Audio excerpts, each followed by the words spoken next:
속초시는 수자원 자립도시의 근간을 마련하고 고성군은 투자 유치와 일자리 창출을 새해 최우선 목표로 삼았습니다. 문재인 대통령이 신년사를 통해 금강산 관광 재개에 대한 의지를 분명히 했습니다. 최명희 전 강릉시장이 자유한국당에 복당을 신청하고 제21대 총선에 정치적 승부수를 던지겠다고 밝혔습니다. 고성 농촌 테마공원이 조성만 해놓고 방치된 가운데 방문객 숫자를 허위 보고해 감사원 감사에 적발됐습니다. 여러분 안녕하십니까? 뉴스데스크 강원입니다. 영동 대부분 지역에 어젯밤부터 비가 시작돼 내일 오후까지 이어질 전망입니다. 기상청에 따르면 현재까지 내린 비의 양은 강릉 32mm, 동해 29mm, 태백 16mm 등이며 내일 저녁까지 30에서 80mm, 많은 곳은 120mm 이상 비가 내리는 곳이 있을 것으로 예상됩니다. 산간에도 대부분 비가 내리고 있지만 차츰 기온이 낮아져 밤부터 눈으로 바뀌겠고 예상 적설량은 내일 저녁까지 5에서 30cm입니다. 속초시는 수자원 자립도시의 근간을 마련하고 도심 활성화를 위한 다양한 정책을 새해 목표로 내세웠습니다. 고성군은 투자 유치에 힘을 싣고 상대적으로 열악했던 문화와 복지 분야 시설을 대폭 확대한다는 계획입니다. 홍한표 기자가 보도합니다. 속초시의 새해 목표는 수자원 자립도시의 근간을 마련하는 겁니다. 오는 2023년까지 오래된 상수도관을 교체해 30% 가까운 누수율을 15%까지 줄이고 쌍천에 지하댐을 추가로 설치합니다. 상수도 노후관을 교체하는 사업에 260억, 또 쌍천의 지하댐이라든지 안방 관정을 굴착하는 사업에 280억 원을 투자를 해서 본격적으로 사업이 시작이 되는데 대포 제사 농공단지를 조성해 4차 산업 위주의 신성장 산업을 유치하고 기본 설계를 작년에 끝냈고 올해부터 본격적으로 사업을 추진하면 사업 토지 보상이라든지 그런 절차를 거쳐서 내년이나 내후년이면은 공사를 시작하게 될 것이고요. 옛 속초 수협 건물을 활용한 청년몰 조성, 로데오 거리 상권 활성화 사업 등으로 도심 상권도 활성화합니다. 상대적으로 침체된 북부권은 영랑호 생태 탐방로 조성 등 체류형 관광 인프라를 확충합니다. 도시의 품격을 높이는 문화와 교육 사업에도 매진할 계획입니다. 속초문화재단을 설립해 문화와 예술의 저변과 향유 기회를 확대하고 실향민 문화축제, 설악문화제, 4.5 대포 만세운동 등 지역 역사와 축제를 접목할 계획입니다. 다만 폐허 위기에 몰린 설악동 재개발, 산불 피해 지역 복구, 오징어 자원 고갈로 인한 어촌 경제 황폐화 등은 해결해야 할 과제입니다. 고성군은 제2특화산업 단지 조성 등 투자 유치와 일자리 창출이 새해 최우선 목표입니다. 올해 해양심층수 산업지원센터를 준공해 관련 업체들을 지원할 계획입니다.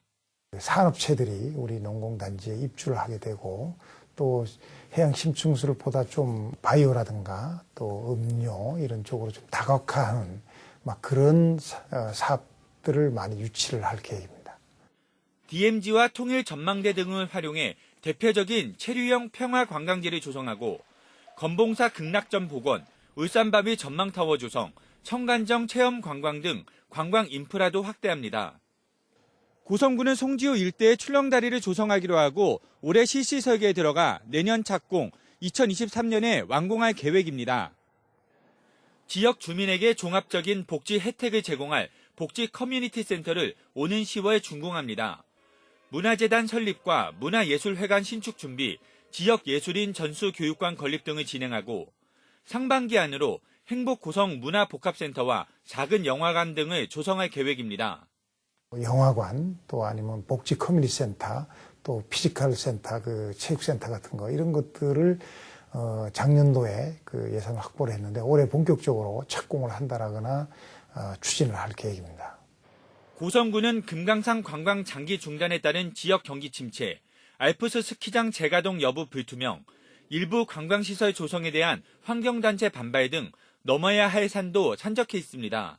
MBC 뉴스 홍한표입니다. 문재인 대통령은 오늘 발표한 신년사에서 금강산 관광 재개에 대한 의지를 분명히 했습니다. 문 대통령은 개성공단과 금강산 관광 재개를 위한 노력도 계속해 갈 것이라며 한 걸음이든 반 걸음이든 끊임없이 전진하겠다고 밝혔습니다. 또 남북 간 철도 도로 연결 사업을 실현할 수 있는 현실적 방안을 남북이 함께 찾아낸다면 남북 간의 관광 재개와 북한의 관광 활성화에도 큰 뒷받침이 될 수 있다고 덧붙였습니다. 이와 함께 비무장지대는 생태와 역사를 비롯해 남북 화해와 평화 등 엄청난 가치가 담긴 곳이며 유네스코 세계유산 공동등재는 우리가 바로 시작할 수 있는 일이라며 북한의 호응을 바란다고 밝혔습니다. 제21대 국회의원 선거 예비 후보자로 오늘 등록한 출마 예정자입니다. 태백 횡성 영월 평창 정선 선거구에 더불어민주당 장승호 정당인이 등록했습니다. 최명희 전 강릉시장이 자유한국당 소속으로 4.15 총선 출마를 선언했습니다. 최 전 시장은 보도자료를 내고 강릉의 보수 전통을 이어가기 위해 자유한국당에 입당 원서를 제출했고 제21대 총선을 통해 정치적 승부수를 던지겠다고 밝혔습니다.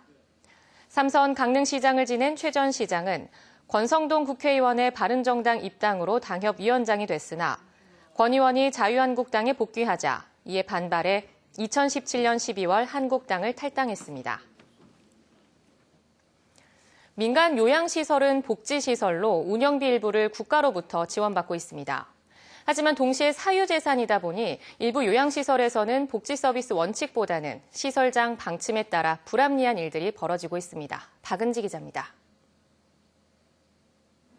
노인장기요양보험은 2008년 국가가 고령화 시대 노인 돌봄을 책임지겠다며 출범했습니다.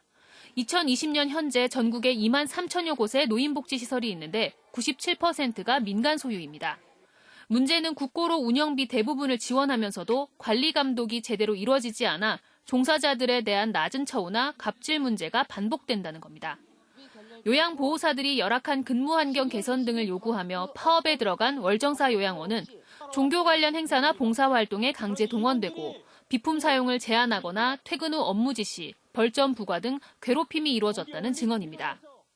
물티슈 뭐 이런 거, 뭐 기저귀 이런 것도 많이 쓰면 다 올려요. 리스트를 올려가지고 근무 기저귀 많이 썼네 이런 식으로 해가지고 다 그걸 점수를 매깁니다. 그래가지고 불이익을 주고. 시설장 지시로 간호사가 아닌 요양보호사가 인슐린 주사를 놓거나 위생원 등에게 요양보호사 일을 시키는 경우도 있습니다.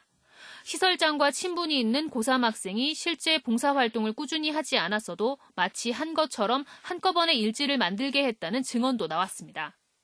네 자격증도 박탈될 수도 있으니까 그러니까 다 올린 대로 그냥 증거를 맞춰서 봉사센터에 넘기라고 하시더라고요. 계속. 안 왔으니까 쓴 게 없었거든요. 사정이 이런데도 퇴사를 각오한 내부 고발자의 공익 제보가 없으면 실태를 알기 어렵고 시군구 감사는 인력 부족 등의 이유로 형식적인 경우가 많습니다. 보건복지부와 국민건강보험공단의 현지 조사도 회계나 노사 문제는 빠져 있습니다. 1년에 한 번씩은 무조건 시설 점검을 해요, 저희가. 저희가 지금 현재 보통 한 170개 지금 보고 있는 상황인데, 한 일이 진짜 처음부터 끝까지 이렇게 다 들여다보기에는 조금 역부족인 것 같아요. 국가가 대신 효도하겠다는 야심찬 노인장기요양보험제도의 취지와 달리 민간시설이 서비스 대부분을 담당하는 실정에서 종사자들의 희생이 강요되고 복지는 퇴색하고 있습니다. MBC 뉴스 박은지입니다. 고성군이 농가소득 창출을 위해 조성한 농촌 테마공원이 부실 관리되고 있는 사실이 감사원 감사에 적발됐습니다. 수년째 문을 닫고 방치되고 있는데 방문객 수를 허위로 보고했다는 겁니다. 이용철 기자가 보도합니다. 백두대간에서 자라는 동식물의 다양한 자료를 볼 수 있는 곳이지만 문이 굳게 닫혀 있습니다. 야생화와 허브를 체험할 수 있는 유리온실은 텅텅 비어 있습니다. 이곳에 있는 시설들은 대부분 잠겨 있어 이 동네 주민들조차 이용할 수 없습니다.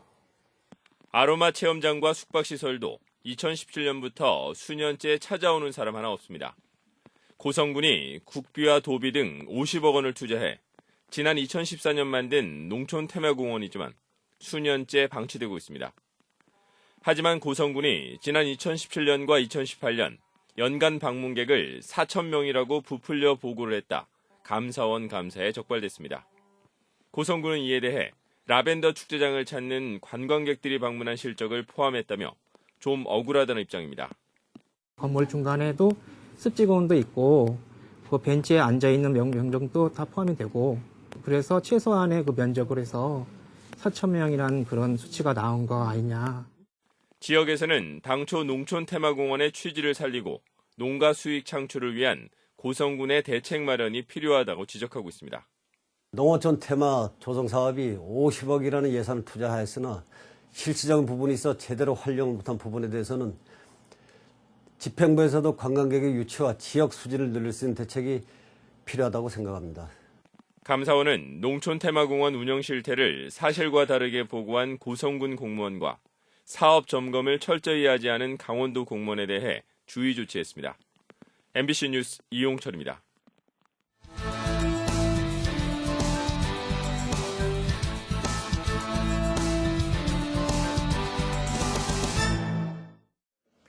강릉 오죽헌안의 화폐박물관이 조성됩니다. 강릉시와 한국은행은 오늘 화폐박물관 건립 업무 협약을 맺고 서로 협력하기로 했습니다.